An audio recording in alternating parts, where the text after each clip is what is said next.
जय मसीह सभी को। पहला कोरिन्थी 2 अध्याय उसका 14 से लेकर 2 अध्याय का 14 से लेकर 3 अध्याय का 9 पद तक हम लोगों ने बाइबल पाठ किया। तो यहाँ पर पौलुस क्या बताता है?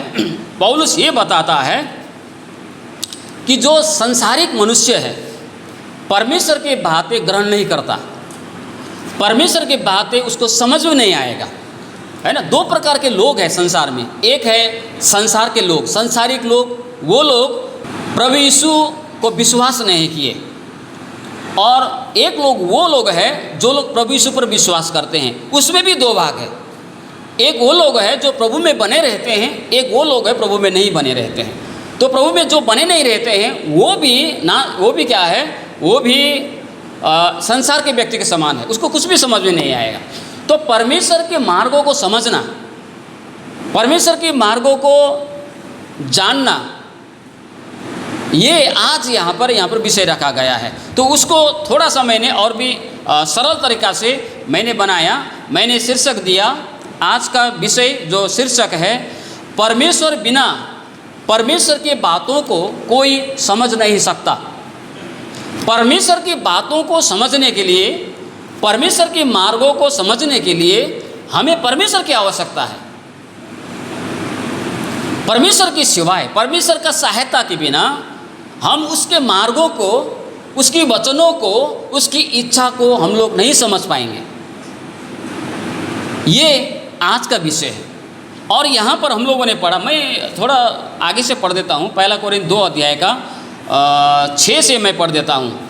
फिर भी सिद्ध लोगों में हम ज्ञान सुनाते हैं, परंतु इस संसार का और इस संसार के नाश होने वाले हाकिमों का ज्ञान नहीं, परंतु हम परमेश्वर का वो गुप्त ज्ञान भेद की रीति पर बनाते हैं, जिसे परमेश्वर ने सनातन से हमारे महिमा के लिए ठहराया है, जिसे इस संसार के हाकिमों में से किसी ने नहीं जाना, क्योंकि यदि वे जानते तो तेजोमय प्रभु को क्रूस पर न चढ़ाते। परंतु जैसा लिखा है, जो बातें आँख ने नहीं देखी और कानों ने नहीं सुनी और जो बातें मनुष्य के चित्त में नहीं चढ़ी, वे ही है जो परमेश्वर ने अपने प्रेम रखने वालों के लिए तैयार की है। परंतु परमेश्वर ने उनको अपने आत्मा के द्वारा हम पर प्रकट किया, क्योंकि आत्मा सब बातें वरन परमेश्वर की गुण बातें भी जांचता है। मनुष्य में से कौन किसी मनुष्य की बातें जानता है? केवल मनुष्य की आत्मा जो उसमें रहता है। वैसे ही परमेश्वर की बातें भी कोई नहीं जानता, केवल परमेश्वर का आत्मा। परंतु हमने संसार की आत्मा नहीं, परंतु वह आत्मा पाया है जो परमेश्वर की ओर से हैं, कि हम उन बातों को जानें जो परमेश्वर ने हमें दी है, जिनको हम मनुष्य के ज्ञान की सिखाई हुई बातों में नहीं, परंतु आत्मा की सिखाई हुई बातों में आत्मिक बातों से मिला कर सुनाते हैं। 14 पद ध्यान से। परंतु शारीरिक मनुष्य परमेश्वर की आत्मा की बातें ग्रहण नहीं करता, क्योंकि वे उसकी दृष्टि में मूर्खता की बातें हैं, और न वो उन्हें जान सकता है, क्योंकि उनकी जांच आत्मिक रीति से होती है। आत्मिक जन सब कुछ जांचता है, परंतु वह आप किसी से जांचा नहीं जाता, क्योंकि प्रभु का मन किसने जाना है कि उसे सिखाए। परंतु हम में मसीह का मन है। 3 अध्याय के नीचे, और वहाँ पर खंडन की बातें, लड़ाई की बातें, है ना, और गुटबंदी की बातें यहाँ पर बताया गया है। तो विशेष करके 14 पद में क्या बताया गया है? शारीरिक मनुष्य परमेश्वर की बातें, जो परमेश्वर के आत्मा की बातें हैं, वो ग्रहण नहीं करता, क्योंकि उसको समझ में नहीं आता है। परमेश्वर का वचन हमसे भी कई सारे लोग ज़्यादा, इतने सारे ज्ञानवान लोग हैं, है ना, पढ़ता है वो लोग को बाया हाथ याद भी हमसे भी कई ज़्यादा, कई एक बातें उसको याद है। अब आप फेसबुक वगैरह में देखिए, आप यूट्यूब वगैरह में देखिए, मोबाइल में, इंटरनेट में देखिए, ऐसे लोग भरा पड़ा है। कई सारे लोग तो कुछ बातें तो मैंने उनसे सीखा है, लेकिन वो लोग प्रभु में विश्वास नहीं करते हैं, यीशु को विरोध करता है। क्यों? क्योंकि उनकी जांच जो है ना, आत्मिक रीति से होता है। परमेश्वर का वचन ज्ञान, सब कुछ ज्ञान उसको जानता है, प्रभु का प्रार्थना भी। तो परमेश्वर की राह को समझने के लिए हमको ज्ञान है। वे लोग भले ही ज्ञान रखते हो, लेकिन परमेश्वर का आत्मा उनके पास में न होने के कारण, परमेश्वर का जो बुद्धि है उसके पास में न होने के कारण, वो लोग उन बातों को समझ नहीं सकते। सीधा सा वाक्य में कहूँ तो हमें, यदि किसी को भी परमेश्वर के वचन अगर समझना चाहता है, परमेश्वर के बातों को समझना चाहता है, परमेश्वर के जो भी राह है, जो मार्ग है, उसके उपायों को, उसकी इच्छाओं को, उसकी योजनाओं को समझना चाहता है तो परमेश्वर का आत्मा के द्वारा ही ये हो सकता है। परमेश्वर की बुद्धि के द्वारा ही हम उनको समझ सकते हैं। इस बात को आज का बाइबल खंड में बताया गया है। 3 का 1 से लेकर 9। अब देखिए, नीचे एक उदाहरण है, नीचे एक उदाहरण है। उदाहरण क्या है? उदाहरण है कोरिन्थ की मंडली, कोरिन्थ की मंडली में झगड़ा हो रहा है। यहाँ पर क्या झगड़ा हो रहा है? यहाँ पर पौलुस बोलता है, हे प्रियो भाइयों, हे प्रियो विश्वासियों, मैंने तुमको अन्न खिलाना चाहा, मैंने तुमको रोटी खिलाना चाहा। मेरा कहने का भाषा समझाने के लिए, मैंने आप लोगों को मैं मांस खिलाना चाहता था, हड्डी वाला मांस खिलाना चाहता था। मतलब एकदम बड़ा बड़ा वचन, बड़ी बड़ी शिक्षा, गहरी गहरी शिक्षा आपको देना चाहता था, लेकिन मैं नहीं खिला पाया आपको, और आपको अभी तक दूध ही खिलाना पड़ रहा है बोल के यहाँ पर पौलुस बोलता है। क्यों? क्योंकि कलीसिया में क्या हुआ, गुट हो गए। अब ये क्यों? नीचे पौलुस बताता है, क्योंकि तुम लोग शारीरिक हो, क्योंकि तुम लोग शारीरिक हो, संसारिक व्यक्ति हो। संसारिक लोग शारीरिक होने की वजह से तुम लोग परमेश्वर के बातों को समझ नहीं पा रहे हो। क्या पौलुस तुम्हारे लिए क्रूस पर चढ़ा या अपुल्लोस चढ़ा क्रूस पर? नहीं, हम लोग तो आपके लिए बलिदान नहीं हुआ, यीशु मसीह है जो आपके लिए बलिदान हुआ। तो ये जो बातें जो है ना, उनको समझ में नहीं आया। आत्मिक बातें कोरिन्थ के कलीसिया को समझ नहीं आ रहा था। आत्मिक प्रकार से जांच हो रहा था ना उसका, तो वो लोग आत्मिक बातें समझ नहीं पा रहा। प्रभु को विश्वास किया, सब कुछ है, लेकिन मंडली में झगड़ा है, बहुत प्रकार की समस्याएं हैं। तो यहाँ पर पौलुस बोलता है शारीरिक लोग होने के कारण ये होता है बोल के यहाँ पर पौलुस नीचे एक उदाहरण देता है ना। आज मत्ती रचित सुसमाचार 16 अध्याय 5 से 12 भी हमने पढ़ा। वहाँ भी क्या है, वहाँ भी चेले समझ नहीं पाया। प्रभु ने क्या बोला? बोला सदुकियों और फारिसियों के खमीर से सावधान रहो बोल के जब प्रभु ने बोला तो चेलों ने क्या समझा? जब खमीर शब्द आया तो चेलों ने बोला, अरे हम लोगों ने तो रोटी भी लेना भूल गया बोल के बोला, है ना। हम लोगों ने क्या भूल गया? रोटी लाना भूल गया, इसलिए प्रभु बोल रहा है बोल के बोलता है। तो प्रभु ने बोला, हे अल्प विश्वासियों, तुम लोग कैसे विश्वासी हो? तुम लोगों को जो 5,000 4,000 को जो खिलाया गया वो घटना तुमको याद नहीं है क्या? बोल के प्रभु वहाँ पर अल्प विश्वासी बोल के उसको गाली करता है वहाँ पर, है ना। तो बाद में चला लोग को समझ नहीं आता है कि क्या है, ओह प्रभु तो रोटी के विषय में नहीं बोल रहा था, लेकिन सदुकी फरीसियों के जो शिक्षा है, जो उपदेश है, उनसे सावधान रहने के लिए बोल रहा था बोल के बाद में चेला को समझ में आता है। तो स्पष्ट है कि हमें जो है परमेश्वर प्रभु यीशु मसीह उनको समझाना पड़ा। प्रभु यीशु के बिना यदि हम प्रभु यीशु की अगुवाई में नहीं है, हमारे साथ प्रभु नहीं है, हम प्रभु में बने नहीं रहते हैं, प्रभु की आत्मा हमारे साथ में नहीं है, तो हम परमेश्वर की बातें हमको समझ में नहीं आएगा। सीधा सा एक वाक्य है। परमेश्वर की बातें जब समझ नहीं आता है तो होता क्या है? मान लीजिए अभी आप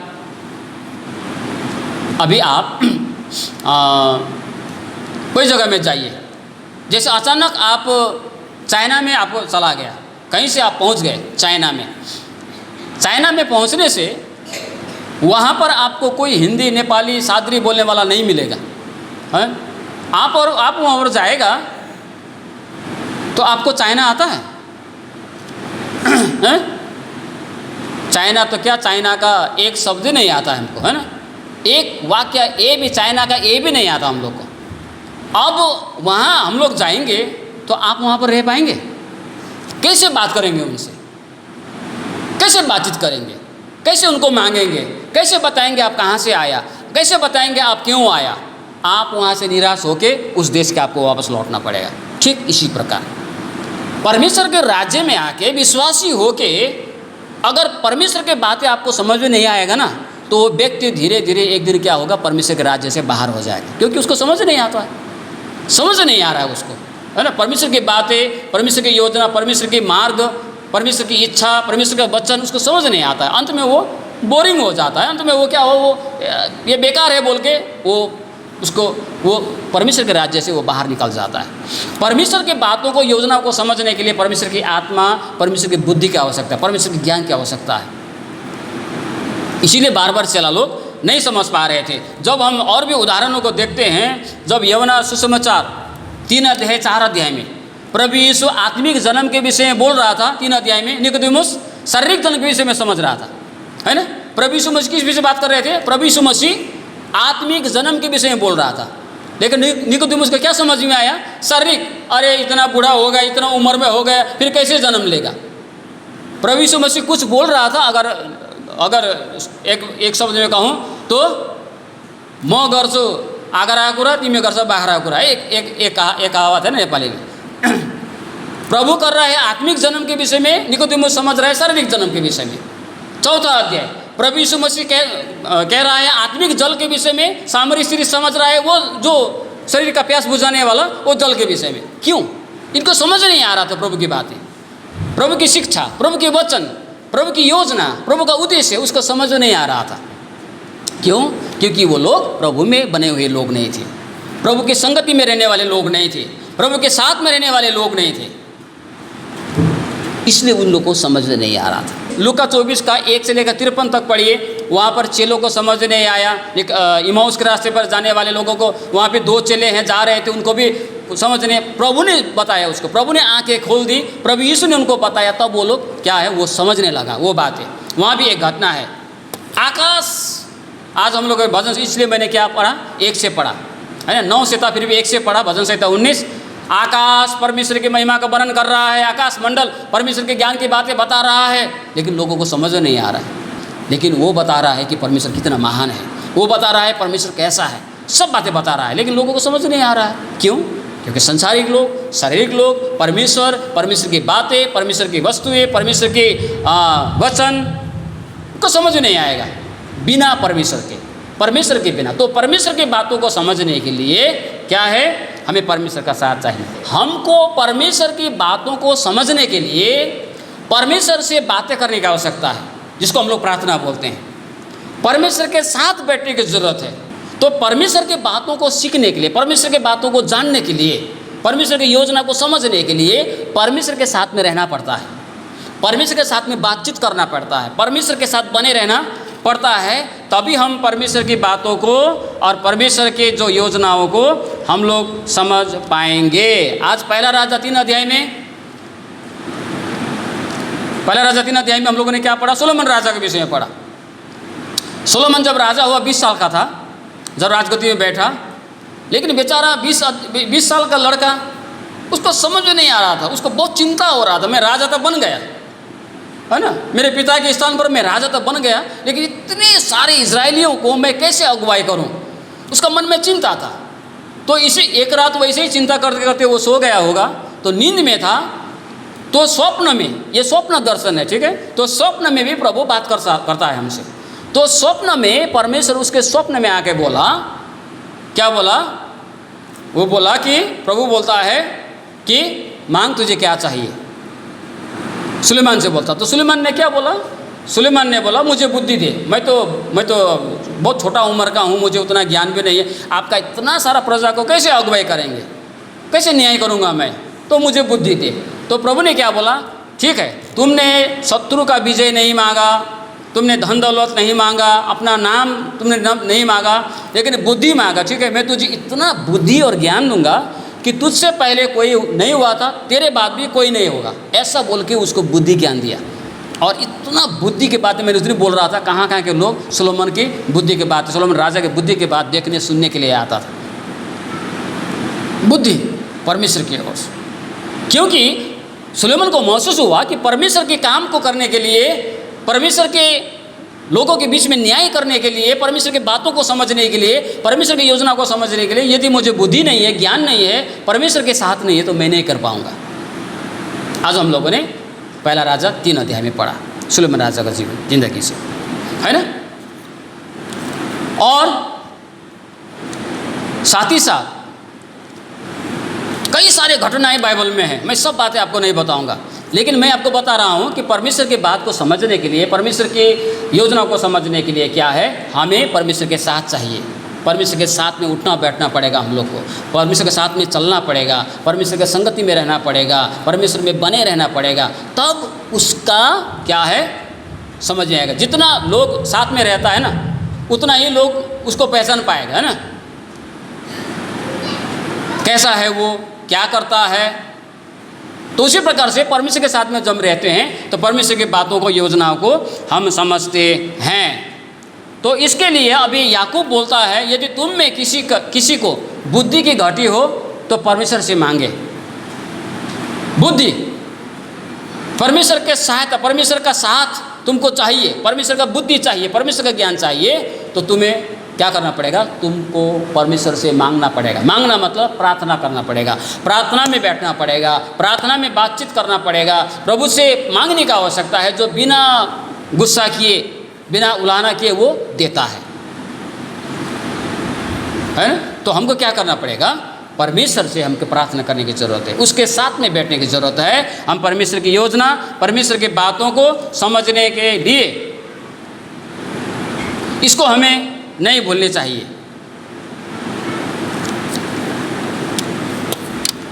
परमेश्वर के साथ में जो रहेगा, एक जगह में ऐसा कहता है, यिर्मयाह 33:3, मुझसे प्रार्थना कर और मैं तुझे उन सारी बातों को दिखाऊंगा, समझाऊंगा जो तू नहीं समझता है। तो हमको समझने के लिए परमेश्वर की योजना हमको जानना है, परमेश्वर के वचन जानना है, परमेश्वर की बात, परमेश्वर के वचन को समझना है, तो हमें प्रार्थना करना है और प्रभु हमको बताएगा।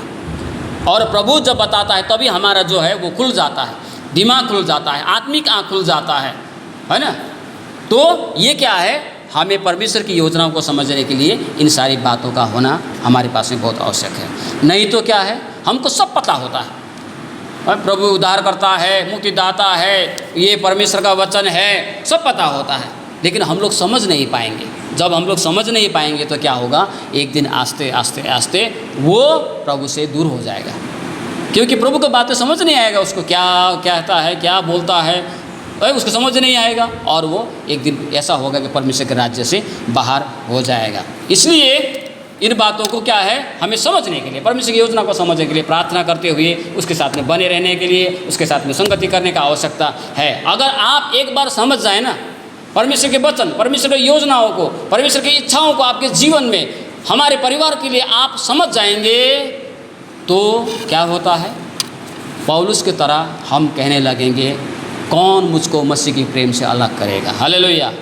क्या तलवार, क्या नंगाई, क्या अकाल, क्या भूख, क्या बीमारी, कोई अलग नहीं कर पाएगा। क्योंकि पौलुस ने भी एक बार एक जगह लिखा, मैंने अज्ञानता में किया, मैं मंडली को, कलीसिया को सताया करता था, मैंने अज्ञानता में वो किया, लेकिन अब मैं समझ गया हूँ, अब मैं जान गया हूँ, अब मुझे समझ में आ गया है, इसलिए अब मुझे कोई अलग नहीं कर सकता परमेश्वर के प्रेम से। परमेश्वर चाहे तलवार हो, चाहे नंगाई हो, चाहे भूखा हो, चाहे प्यासा हो, चाहे विद्रोह हो, सतावट हो, अकाल अनिकाल जो भी आए, मुझे परमेश्वर के प्रेम से कोई अलग नहीं कर सकता। मैं एक खंड को पढ़ना चाहता हूँ, इब्रानियों की पत्री, उसके बाद में